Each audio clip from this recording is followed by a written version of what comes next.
They've been inseparable. It's a love story, really. A boy and his truck. Think she wanted to suck me off? I screw up my forehead. The hell you talking about, Jimmy? You know who. That redhead at the store. Who? I'm playing dumb. I know damned well who.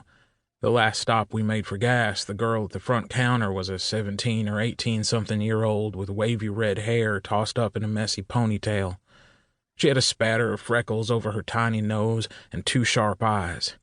And when I went in to grab me and Jimmy a pair of ice-cold sodas, that redhead was already staring out the storefront window at Jimmy as he filled up his precious truck. And it wasn't just any stare. Because when you look at Jimmy, you can't just stare. You gotta drink in every damned thing about the boy. You look at his tight gray tank top stretched over his slender pecs and dancing down his cliffside abs. You bite your finger as your arrested eyes drag down his long legs and those worn, dusty Wranglers painted down them. You squint your eyes in anguish as you watch the way his ass moves when he struts right up to the pump like it owes him something. His lean, sinewy form holds your gaze so strongly, you forget what you were doing. He's as lithe as a panther, probably as dangerous as one too, and you haven't even seen his face yet. It's obvious the boy's a dancer. He's got ass for days and swagger that kills.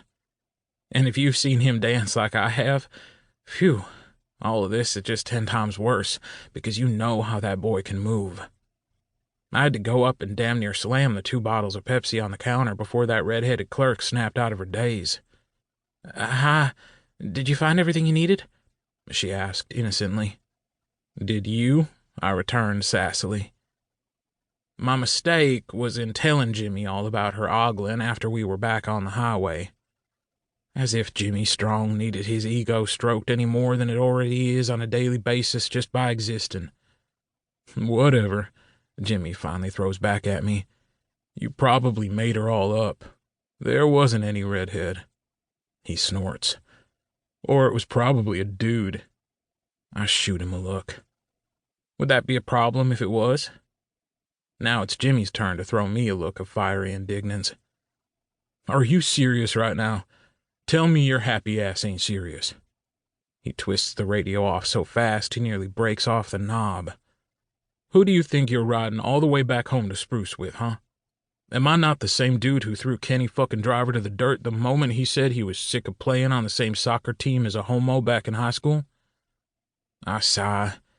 Jimmy's so easy to set off about this subject. Okay, I got it. Am I not the same dude who took you to prom because my date ditched me and you didn't have one? Ouch.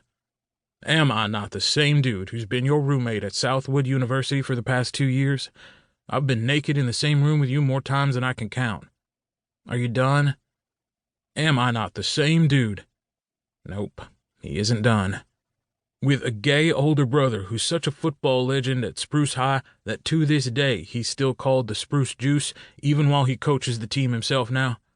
And I stood next to him, proudly, as his best man when he got himself married to Billy Tucker. Does that sound like someone who's got a problem with gay guys? Good Lord in heaven, Jimmy, you've made your point. Satisfied in an instant, he gives me one curt nod, says, Damn right I did, then cranks the radio right back up, twice as loud as it was before. I stare at the side of his face for a while, studying the whiskers of hair that now form something of a wispy beard across his cheek and chin and upper lip. That's new as of this past semester, since he'd always been clean-shaven since I've known him. At first, I was certain a sad attempt at growing a beard was going to make him, at long last, look like an unkempt college bum, and the spell he had over me would finally be broken. I was wrong. So wrong. That boyish beard has done nothing but make him appear stronger, more confident, and sexy in that messy sort of mysterious way. Thanks, I tell him. Jimmy, with one of his toned arms up, fist gripping the wheel, flinches at my one word, heard even through the blast of radio.